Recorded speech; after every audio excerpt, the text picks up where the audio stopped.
The truth did not enter Holden's life like a revelation. It detonated. One moment he was still trying to understand why the room felt too small every time Malcolm looked at him with that unreadable intensity, why Lily's concern felt strangely personal, why every recent encounter carried a pressure he could not name. And the next moment, the entire architecture of his identity gave way beneath him. Malcolm was not simply another complicated figure from a painful adult world full of secrets and unfinished sins. Malcolm was his father. Lily was not simply a woman whose strength unsettled him and whose presence forced him to measure himself against something larger. She was his half-sister. And before Holden could even process the emotional violence of those words, the crisis deepened into something far more immediate and unforgiving. Malcolm needed a compatible bone marrow donor, urgently, desperately, and suddenly Holden was no longer just a man struggling with the truth of where he came from. He was a possible answer to a life or death question. A living bridge between the past that had been hidden from him and the future that might die before he could claim it. It was too much history, too much grief, too much responsibility, all collapsing onto him at once. And what made it worse was that none of it felt like destiny. It felt like a test designed by crueler hands than fate, the kind of test that forces a man to prove his worth at the exact moment he no longer knows who he is. The emotional weight of it began hollowing him out almost immediately. Holden had built his life on partial truths, on instincts sharpened by absence, on private aches he never learned how to name, because naming them would have meant admitting how much was missing. To discover that the father he never knew had existed not as some abstract mystery, but as Malcolm, a man of flesh and blood, complicated, flawed, suddenly vulnerable, was enough to make every old wound feel new again. But then came the second blow. The reality that Lily, a woman who had already occupied such a volatile place in the emotional center of this expanding storm, was family. The revelation rearranged every conversation, every look, every tension that had gone unnamed. It stripped ordinary moments of their innocence and replaced them with shame, confusion, and grief for a bond that could never return to whatever he had once believed it was. The situation might have united another man with the people around him, but for Holden it produced the opposite effect at first. It isolated him. He felt surrounded and alone at the same time, drawn toward the Winters family by blood and responsibility, while being kept at a distance by the violence of what the truth demanded he absorb. That was why Claire became the one person he could speak to, without feeling as though the ground beneath him might split open. Claire's presence did not erase the shock. It simply gave him a space where he did not have to carry it like a performance. Around her, the pressure loosened just enough for the panic to surface honestly. He could be disoriented, furious, numb, and ashamed without needing to reduce those emotions into something noble. He could be a man unraveling rather than a son suddenly expected to save the father he had never had. He could be a stranger to his own past without being made to feel weak for it. What Holden did not realize was that this fragile moment of vulnerability, this one decision to trust Claire with the chaos in his head, would ignite another fire entirely. Because if Holden found relief in Claire, Audra found insult. Audra had never been the kind of woman who accepted exclusion quietly. She could tolerate lies if they served her, forgive betrayal if it gave her leverage later, and smile through humiliation while calculating how to turn it into someone else's downfall. But what she could not stomach was being denied access. Holden's decision to confide in Claire, rather than in her, struck at something raw and ugly inside Audra, something prideful, territorial, and deeply insecure. It was not simply jealousy in the romantic sense, though that was certainly part of it. It was the deeper rage of a woman who sensed that her influence was slipping, just as another woman's importance was rising. Claire did not merely receive information Audra lacked. Claire received trust, and trust was more dangerous than any secret. Secrets can be stolen.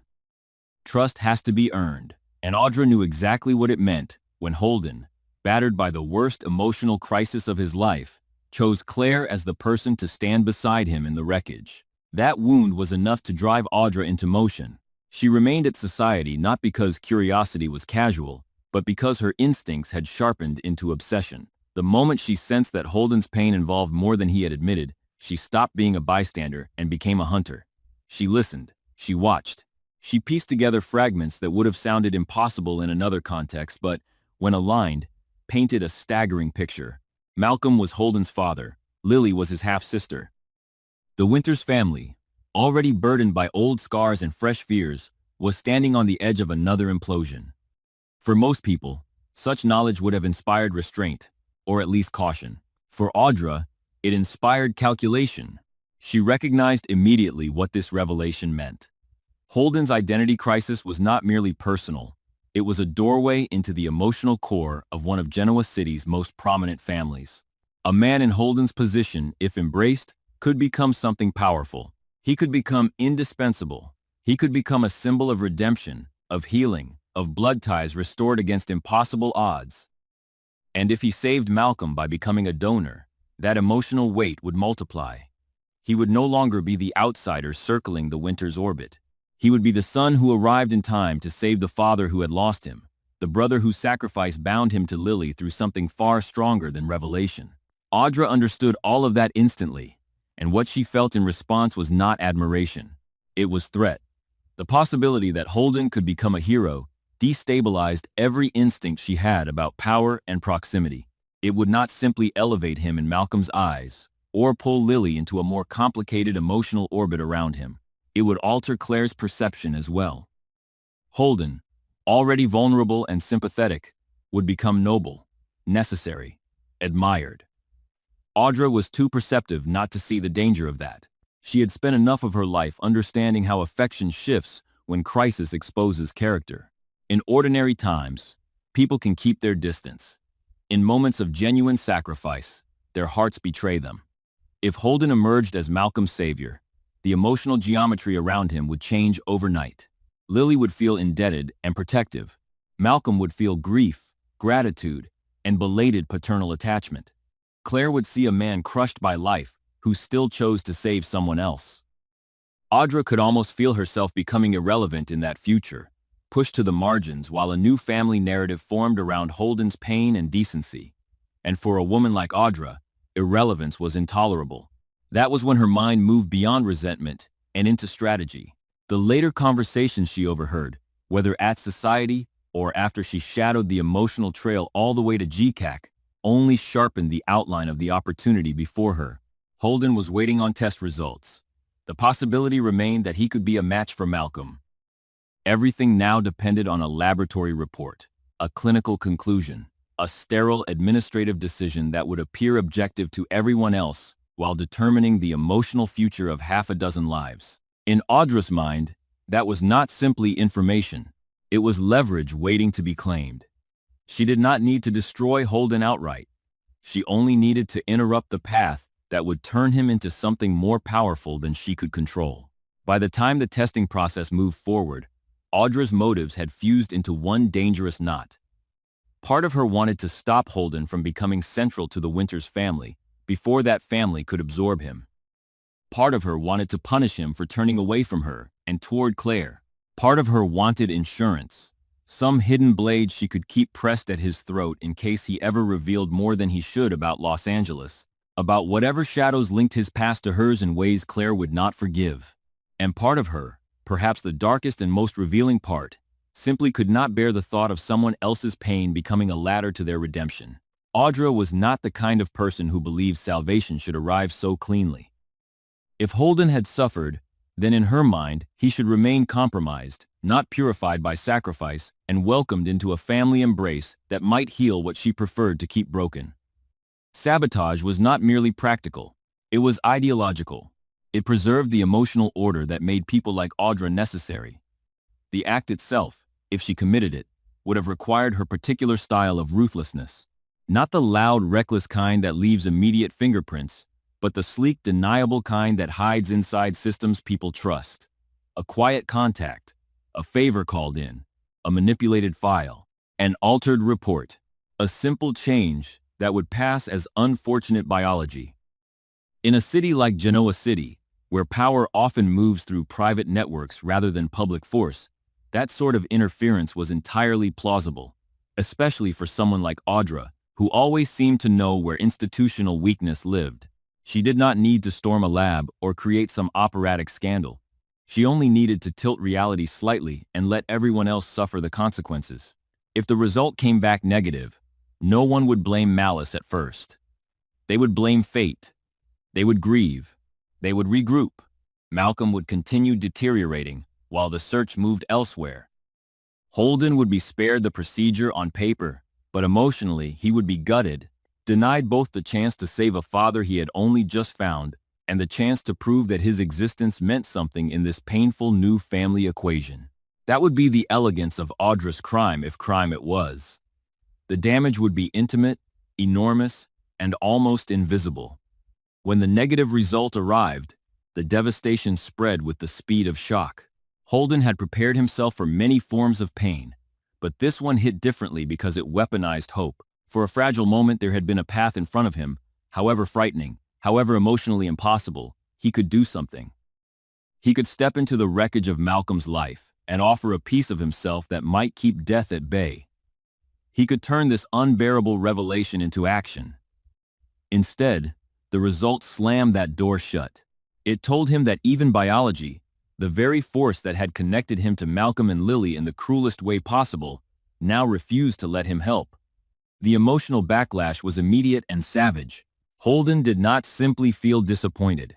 He felt rejected by the same blood that had just claimed him. The chance to become useful, to become something other than the confused byproduct of secrets and delay, vanished in a sterile sentence from a laboratory report. His anger had nowhere clean to land. He could not scream at Malcolm for being ill, at Lily for existing, or at fate for its timing. So the fury turned inward.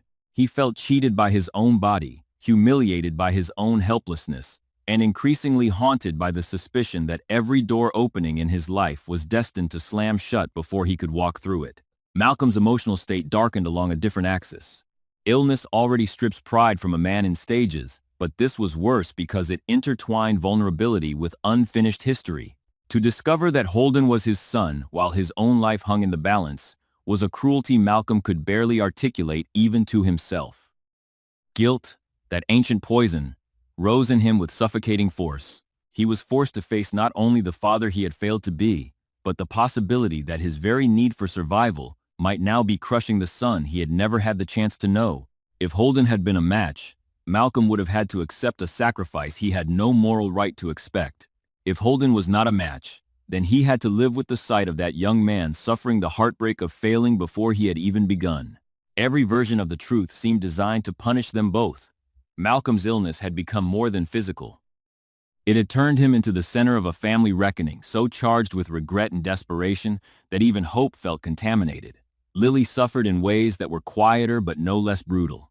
She had spent her life navigating the emotional wreckage left behind by the choices of others, but this situation cut at the core of her strength because it forced her to hold too many impossible truths at once.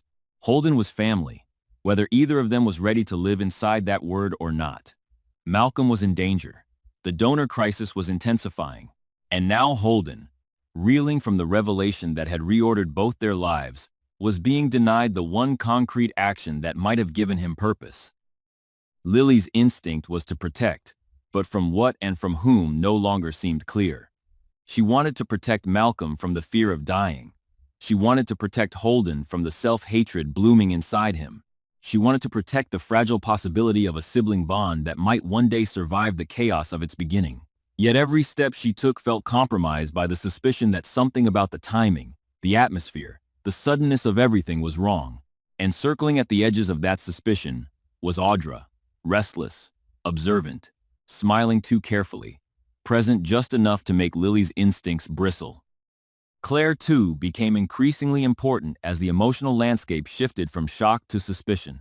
She had seen Holden at his rawest, had witnessed the fragmentation beneath his attempts at control, and she was not blind to what the negative test result had done to him. The despair was one thing. The humiliation was another. But there was also a new hardness in him, a dangerous edge formed when grief begins to suspect manipulation. Holden started revisiting every recent moment, every glance, every unexplained presence, every instance in which Audra had seemed too interested, too alert, too subtly intrusive. Claire noticed the change before he fully voiced it. The more Holden withdrew into himself, the more the silence around the test results began to feel like a pressure chamber. Claire's concern sharpened into protective suspicion, and that only deepened Audra's resentment. Because once Claire shifted from confidant to defender, the emotional triangle hardened into open threat. Audra no longer risked merely losing influence, she risked exposure. If Audra had indeed tampered with the results, then the crime did not end with the falsified report. It deepened with every attempt to manage the fallout. She would have needed to steer conversations, monitor Holden's mood, assess whether Malcolm's worsening condition might force a second round of inquiries, and determine whether another donor would emerge quickly enough to bury suspicion beneath relief. At the same time, she would also be thinking ahead, because that was always how Audra survived. Information was never just information to her. It was currency. If Holden became too unstable, too angry, too curious, she could pivot. She could reveal just enough to devastate him further. She could confess privately, not out of remorse, but as a display of power. She could make him understand that she had controlled the one act that might have redeemed him and then threatened to frame him as the architect of the fraud. She could paint him as a coward who faked incompatibility to avoid the pain and risk of surgery. In one stroke, she could destroy his moral standing and isolate him from Malcolm, Lily, and Claire. That was the terrifying brilliance of Audra at her worst. She did not merely attack, she prepared layered versions of reality, each one calibrated to preserve her escape and maximize someone else's ruin. The pressure of that possibility pushed Holden toward a more dangerous version of himself. Grief had already destabilized him. If suspicion hardened into certainty, the emotional consequences would be explosive. He had only just discovered that his life had been built on hidden bloodlines. Only just accepted that he had a father slipping toward mortality and a sister who represented both connection and loss. And now he faced the possibility that the one chance he had to matter in that story had been stolen from him by someone driven by envy and control. That kind of theft is not abstract. It is existential. It tells a man that his suffering can be managed by others, that his choices are less powerful than someone else's manipulation, that even his attempt to do good can be erased by a private act of sabotage. Holden's anger, if it turned outward fully, would not be clean or gentle. It would be volcanic. Not because he was naturally cruel, but because pain of that magnitude demands an object. If that object became Audra, then every buried resentment, every humiliating memory, every suspicion about why she had stayed close while withholding her true face would erupt at once. And yet the true horror of the story lies in the fact that none of these people are dealing merely with a mystery. They are dealing with timing, with mortality, with the terrible possibility that while they circle each other in suspicion and emotional warfare, Malcolm's condition may continue to deteriorate. That is what makes Audra's possible betrayal so monstrous. If she interfered, she did not simply damage Holden. She robbed Malcolm of time, Lily of hope, Claire of trust, and the Winters family of a fragile chance at grace. She transformed a medical emergency into a theater of control. She turned blood into leverage. She made survival itself another battlefield in which affection, jealousy, resentment, and fear could be manipulated for personal gain. By the time the emotional dust begins to settle, it may already be too late for anyone to remain unchanged. Holden will not be able to go back to being the man he was before Malcolm's name rewrote his life. Lily will not be able to unfeel the pull of family where confusion once stood. Malcolm will not be able to escape the guilt of learning too late what fatherhood might have asked of him. Claire will not be able to ignore how quickly compassion turns into loyalty when someone is being broken in front of her. And Audra, if she truly stands behind the falsified result, will not remain safely above the devastation forever. Because schemes like that may begin in whispers and controlled expressions, but they end in exposure, fury, and scorched earth consequences. The deeper truth waiting beneath the surface of this entire crisis is brutal and simple. Once a woman decides that someone else's redemption threatens her own position, there is almost no line she will not cross to keep them from reaching it. So this story no longer belongs only to illness or paternity, or even to the desperate search for a donor. It belongs to the war that begins when buried truths collide with selfish ambition. It belongs to the moment when Holden's shattered identity meets Audra's hunger for control and neither of them can emerge from the collision unscarred. It belongs to a family being torn open at the exact moment it most needs unity. And as the tension tightens, as Malcolm's fate hangs by a thread, and suspicion coils around every fragile interaction, one possibility becomes more dangerous than all the others. That Holden may soon learn the worst thing is not that he could not save his father, but that someone decided he never should get the chance.